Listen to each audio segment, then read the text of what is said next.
আলাইকুম প্রিয় শিক্ষার্থীরা।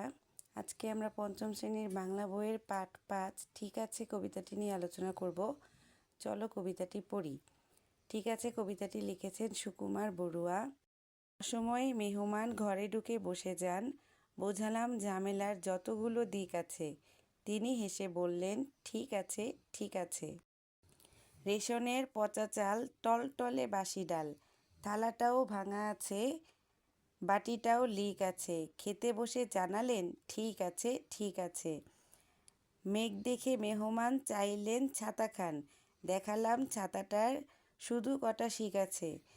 তবু হেসে বললেন, ঠিক আছে ঠিক আছে। এরপর দেখো এখানে কিছু শব্দার্থ আছে, চলো শব্দার্থগুলো পড়ি। টলটলে স্বচ্ছ তরল, মেহমান অতিথি, রেশন কম মূল্যে পণ্য বিক্রয়ের ব্যবস্থা, লিঙ্ক ছিন্ন, শিক লোহার কাঠি। এরপর দেখো অনুশীলনীতে বিপরীত শব্দ লিখি এবং বিপরীত শব্দ বসিয়ে বাক্য তৈরি করি। অসময় সময়, সময় মতো হাজির হলাম। ঠিক ভুল, আমরা ভুল কাজ করব না। হেসে কেঁদে, হঠাৎ মেয়েটি কেঁদে উঠল। পচা টাটকা, আমরা টাটকা খাবার খাবো। ঢোকা বের হওয়া, সে ঘর থেকে বের হয়ে গেল। এবার এখানে কিছু প্রশ্ন আছে, চলো প্রশ্নগুলোর উত্তর। এখানে প্রশ্ন আছে, মেহমান সব কথাতেই কি বলেন? উত্তর, মেহমান সব কথাতেই ঠিক আছে বলেন।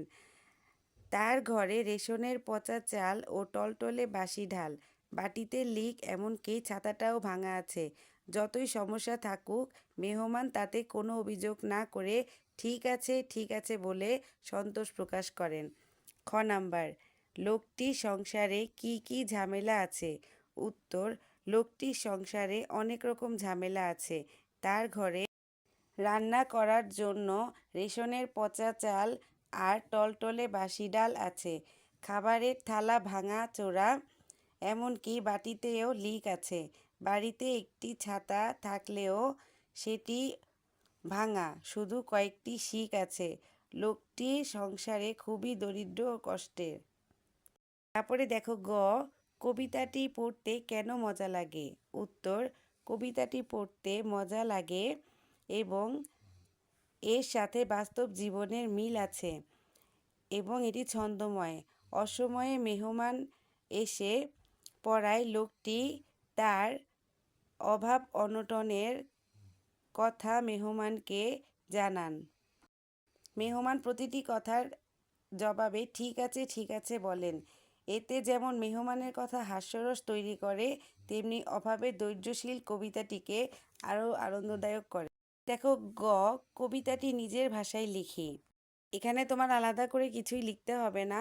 এখানে ক এর উত্তরটি সম্পূর্ণ লিখে নিচে দিয়ে লিখে দিবে যে এই কবিতাটিতে অভাবে ধৈর্য ধারণ করা এবং মেহমানের সব কিছু বুঝতে পেরে তার প্রতি সন্তোষ প্রকাশ করা বোঝানো হয়েছে। 3, একটি বাক্য ভেঙে দুটো বাক্য বানাই। ক, আমি মাঠে গিয়ে দেখলাম সবাই খেলছে। এটাকে দুটো বাক্য বানালে হবে, আমি মাঠে গেলাম, দাঁড়ি, দেখলাম সবাই খেলছে। খ, আমি এতবার বোঝানোর পরেও তিনি আমার কথা শুনলেন না। এটাকে ভাঙলে হবে, আমি তাকে অনেকবার বোঝালাম কিন্তু তিনি আমার কথা শুনলেন না। কিন্তু এখানে ব্যবহার নাও করতে পারো, সমস্যা নেই। গ, তিনি ঘরে ঢুকে কিছু খেতে চাইলেন। উত্তর, তিনি ঘরে ঢুকলেন, তিনি কিছু খেতে চাইলেন। আমার কথা না শুনেই তিনি চলে গেলেন। তিনি আমার কথা শুনলেন না, তিনি চলে গেলেন। তিনি খেতে বসে জানালেন সব ঠিক আছে। তিনি খেতে বসলেন, তিনি জানালেন সব ঠিক আছে। এবার দেখো 4 নঙে প্রশ্ন, দুঃখ, অনুরোধ, আদেশ, ইচ্ছা কোন ভাব বোঝাচ্ছে? এভাবে সংসার আর চলে না, এখানে দুঃখ প্রকাশ বুঝিয়েছে।